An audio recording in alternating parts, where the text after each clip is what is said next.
ago. But I wanted to get into these really serious issues. Tell us about your organization, the Middle East Political Information Network. What's your mission? The vision is basically to be educators.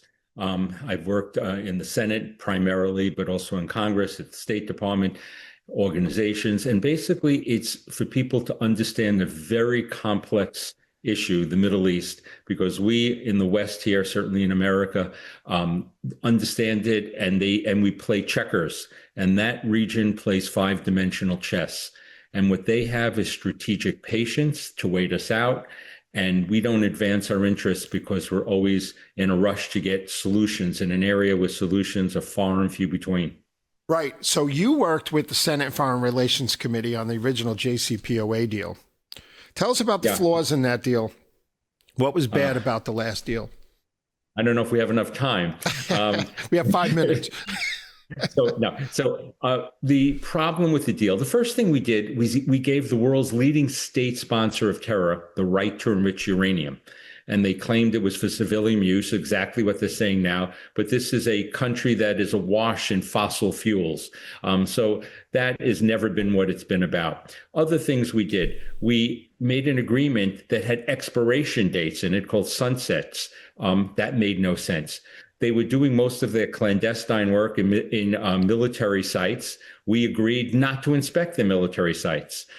We trusted international agencies, the IAEA, to inspect. No, we agreed under the Obama administration to no American inspectors.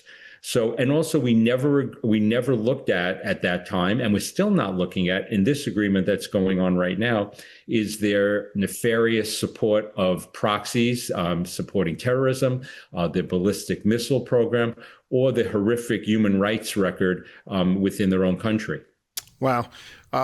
It's a lot to digest, but I think a lot of people were on to the fact that it was a bad deal. And, so Trump has it back on track with a potential deal with Iran.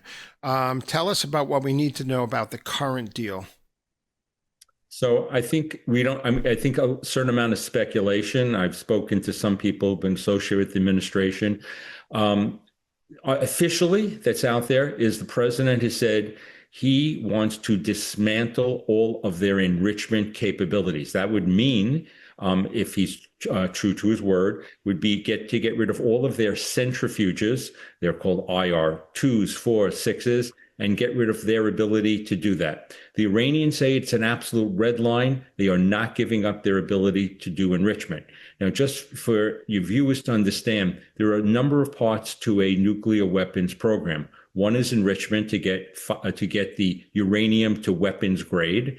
Truth is, they really have that unless you can break apart their current infrastructure of centrifuges.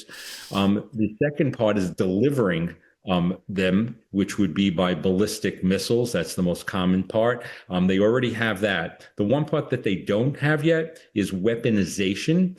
That's done by computer modeling. It's taking its meteorology. It's taking the uranium and putting into spheres the size of grapefruits on top of a nuclear weapon, and then doing a detonation to prove you're a nuclear power.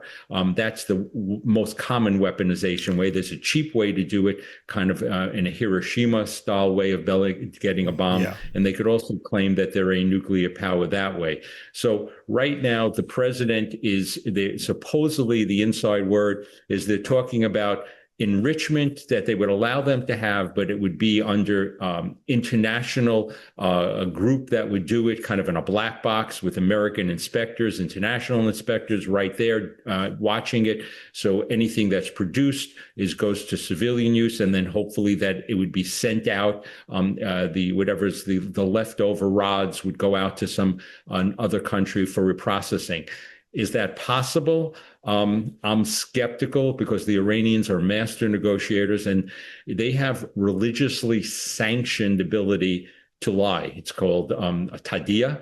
And so I wouldn't trust them as far as you can throw a piano. Well, taqiyya, it's a big part in the Islamic world, especially with the fatwas and the imams, and you're allowed to lie to get your mission accomplished. It's pretty serious stuff here.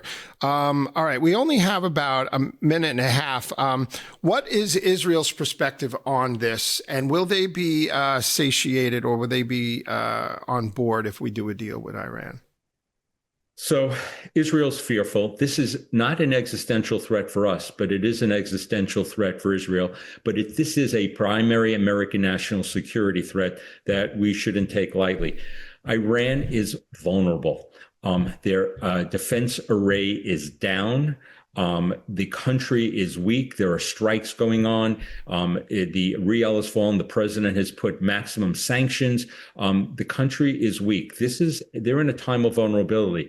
If the president wants maximum leverage in negotiations, this is actually the time to strike. And then Iran would have to make a deal that would be in our favor. It's interesting. Kinetic action here is probably the best way to decrease the chance of a regional war and to put Iran back in its place as the most unstable actor in the region.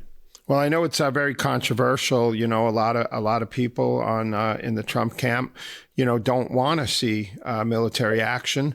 I guess we have to see how this unfolds because they don't want to get drawn into another conflict. But Israel's got to protect itself too. So it's very important.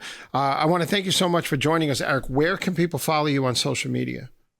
So please, you can follow me on Instagram at Dr. Eric Mandel. That's Dr. Eric Mandel. And please go to MEPIN Analysis, MEPINANALYSIS.org. You can see my interviews. I did one with Iran International, the dissidents from Iran, which has 10 million viewers this week. So there's many things, and I have articles coming out all over the place. And so thank you for allowing me to say that. Eric Mandel, thank you so much. We'll have you back. Things are going to heat up over there, I'm sure. Everybody, we'll be right back. We're going to bring you a message for Switch to USA. We always love seeing Maria from Switch to USA. How are you? I am doing very well. I am so pumped that we are here in Long Island. Thank you. Yeah, it's great. And I see you everywhere. I saw you in Schnecksville, Pennsylvania, Wildwood, New Jersey. Is there anywhere you don't go? There is nowhere we don't go. Absolutely. You've been a supporter of Real America's Voice, Breaking Point, for some time now. Tell us about Switch to USA. Well, Switch to USA is the mom and pop American manufacturer, and we are the parallel economy for all of your essentials. And you never know when you might need another supply chain, wink, wink. So, all made on American soil by American factory workers? Amen to that. We have to rebuild our economy, and we are doing it. Where can our viewers find you? Please come to switch2USA.com. Switch2USA.com. We love Maria. So great to see you. Thank you so much, David. We love you too. Thank you, everyone. Awesome. Thank you, Maria. Thank you.